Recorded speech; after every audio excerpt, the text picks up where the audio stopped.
And you're still tuned in here at CHUO 89.1 FM. I know that listeners sometimes question perhaps the purpose of social media and what it does for us. And, you know, for those of us here at Black on Black, it is also our great opportunity to track and follow what goes on locally in our community. So there I was, let's see, today is Saturday, I think it was like, what, Wednesday? On Wednesday, maybe, I was trolling Facebook, you know, late at night.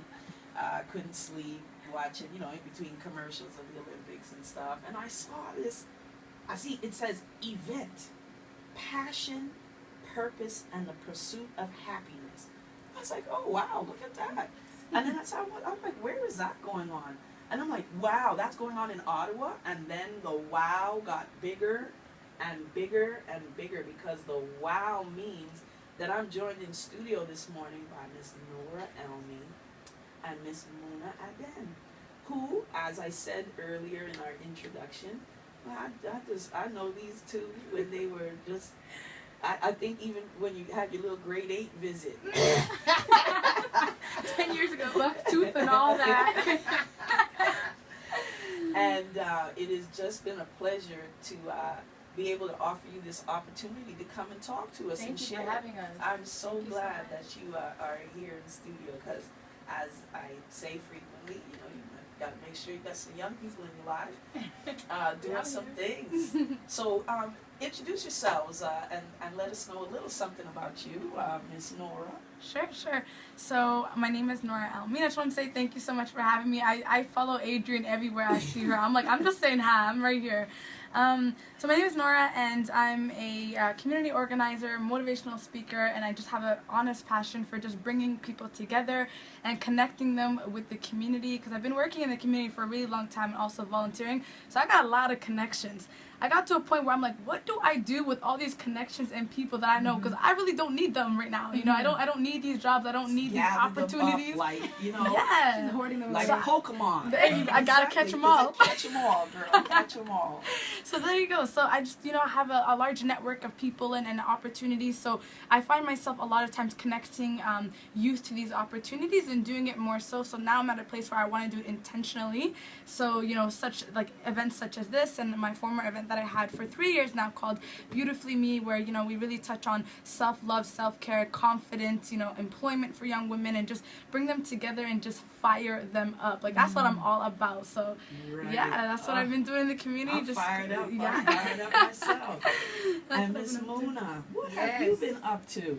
You know, I went down the university path and I hated every second of it.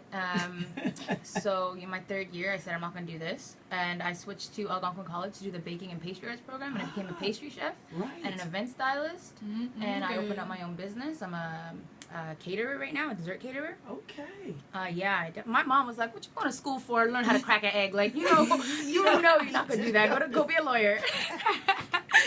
So, that's what I've been doing. I opened up my business in February. I've been going strong since then. It's called DIY Muna. There's an aspect of I teach you how to do things as well. I'm starting up YouTube. I'm going to be teaching classes. Wow. Yeah, exactly. I'm so excited about it and so passionate about it too. Like, you know what?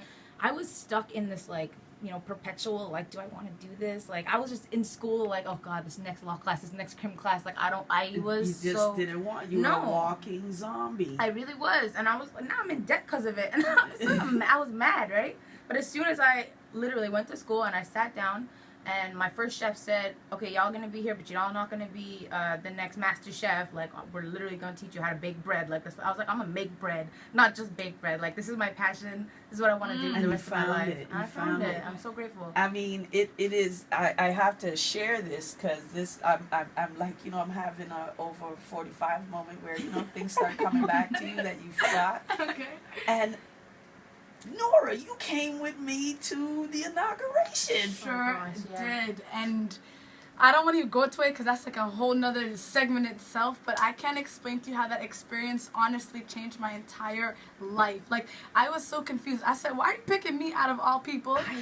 I remember the day you talked to me in the hallway. You're like, hey, come here for a second. I said, I'm in trouble. Like, I was so nervous. I was like, what did I do wrong?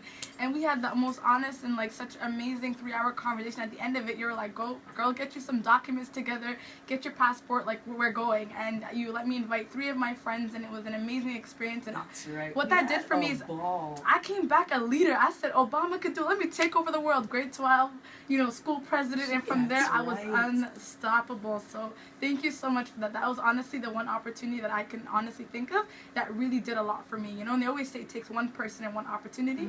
I believe that was it. And I've watched. I have watched from that day. It has been amazing.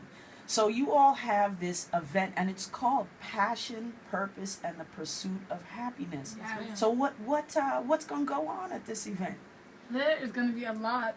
Okay, so basically, just a little background about the event. Nora and I were, we were at like a dessert spot or something. We were driving up Westboro, and she goes, Mona, I'm so tired of having to work for other people. This is disgusting. I hate it. And I was working at this crappy little vegan, nasty ass bakery. No names though. No names though. We keeping a good image. Yeah, don't worry about it. They gave me this opportunity to work for them, and I did for maybe a month and a half. I was happy that I had a job, but I mean, like, I was producing like 500 cupcakes a day, making $12 an hour. Wow. Like, I'm like, this is literally my life right now. Like, I'm working so hard for these people to make all of their money. I was like, nah, I don't want to do that. So that's when I, you know, decided, like, that's it. You're going to branch out on your own. Exactly. And Nora was saying how she didn't want to work for somebody anymore. Right. And I knew that she was already, she kept saying, like, Moon, I can't wait to be a motivational speaker. I was like, baby, you're already doing it. People call her up and say, can you host these events? Can you speak at these events? And I'm like, just say it. Just speak it into existence. And it was already there. She just couldn't say it, right? So we were driving home, and I said, let's just have an event. Let's host an event. Right. And then she goes, but what is it going to be about? I was like, talking about what it's going to be about, like, it'd be about whatever we want it to be about. It's going to transform and evolve, exactly. So, as we were driving, she was like, can we really do this? I was like, 100% we can do this. Like, there's no doubt in my mind that we can pursue this, and we're passionate about the things we want to do. I'll cater. She's the best content creator, and she didn't even realize it, honestly. She has a vision.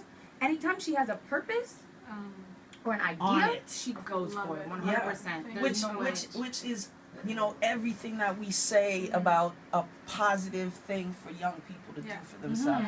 Have the space that available so that they can create from within that space and sort of empower themselves. So speaking on that, just to kind of go backwards, like, I feel like our relationship is like clockwork. It's like when Mona first started her baking, I was doing Beautifully Me, and I said, hey, you want to bake? I got an event, come through. Absolutely. Create business cards. She didn't even have business cards. I said, if you don't have them, I'm making them for you.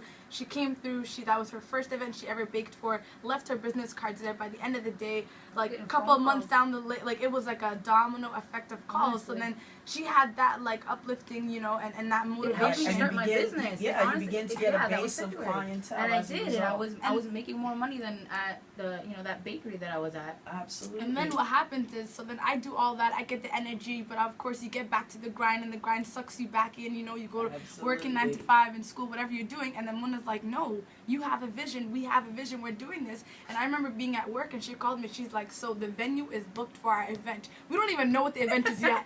She said the event venue is now booked. I am catering. Go to work. Exactly. So, make it happen. There you go. Well, and the thing that seems to be the synergy between the two of you, the kismet between the two of you, is that you are, you know, perfect circle in that you enhance each other's skills. You are clearly encouraging and empowering, and then you are providing, you know, so you are literally feeding each other in giving each other this great opportunity. Sister power, go on, Black women. So to give you guys a little rundown of the event for all the listeners today. So Passion, Purpose, and the Pursuit of Happiness is really going to cultivate the energy of young women and empower them to become entrepreneurs, start small businesses, and really pursue their dreams and ambitions. So we find a lot of times our sisters are kind of lost, or they don't know what to do, or they don't know where to start. And I feel like things start when you have the energy for it, when you have the knowledge, and when you have the connection. So really that's what the event's going to all be about. We're going to, you know, come into this space together, really be inspired by one another. There's going to be a lot of resources, and we're going to give you guys a lot of, you know, tips on where to find inspiration, who to connect with mentor, and not to, like, and the panel that we have lined up. It's The lit. panel of young women that we have lined up that are local entrepreneurs and businesswomen in Ottawa are just going to come and steal the show. So it's definitely going to be something worth attending. We're so excited. Yeah, it's on August 19th at the Accor Center. It's 98 Woodridge Crescent. It's going to be at 6 p.m. So come join us. Honestly, it's going to be an event where I feel like everyone will come out with something. It's going to be a space of healing. Right. So we have you have 2 tickets that you want to give away on air today. Sure. And so we're going to encourage folks to give us a call at 613-562-5967. First 2 callers who would like to attend Ladies Passion, only. Purpose, and the Pursuit of Happiness. So any of you young men out there listening and you got a young woman in your life, this would be an opportunity for you to call to get that young woman hooked up. And of course, this is a woman-centered but not aged. I mean, this would be a great thing for some of us older sisters in the community need to come to, and of really course. witness and just sort of be in the vibe and energy of this. So the no age thing came from Beautifully Me because I had an age range because I was like, I want a space for old young adults basically, right, from the 16 to 25. But then in that I had coworkers and my own mom that came and I saw what her presence and what it did to the space. And I remember she was like, "Can I say something?" I was like, "Oh, Mom, I don't know, like, please just like be careful." And then she just grabbed the mic and she just started spitting the truth, and it was like tears rolling down entire room. everyone's face. So she's an amazing woman. So She in that is. moment, I realized it's really important to be intergenerational with these events and to have young women, like older adults, to have like everyone come together and just really witness and inspire each other through our experiences in life that we had, right? Yeah, we got people like age 12 to like people pushing 65 coming to the event. Like it's not just for the youth. And also you don't have to come to the event with the idea of I'm gonna learn as to what I'm gonna be doing in my life. Like you're not gonna figure it out. Right. You may figure it out, You might, but exactly. it's definitely going to be a space in which we will provide you with resources to then see if anything if there's a presents match, itself. exactly. And I mean the collective energy that comes from gathering is also by itself, getting people lit and time to turn up some things. When it comes out, you never know what is possible from one of those very simple meetings. And I think that's also why it's important for us as an older generation that when there are young people that you take that moment to share and sort of and if they've got an attraction to you, that's a really great opportunity. And it doesn't mean that you have to give some wise old knowledge or anything, but just share who you are. And I feel so good to hear that there are people in our community who are creating these really awesome positive spaces for young girls, for young women, for women, and doing it with such literal passion, pursuit of happiness and purpose. It's just like really, really awesome. Is there anything else you want to share before we make sure we get 2 callers? I just wanted to say thank you so much to my dear friend Mona. Honestly, I feel like we honestly have such great energy and we work really well together.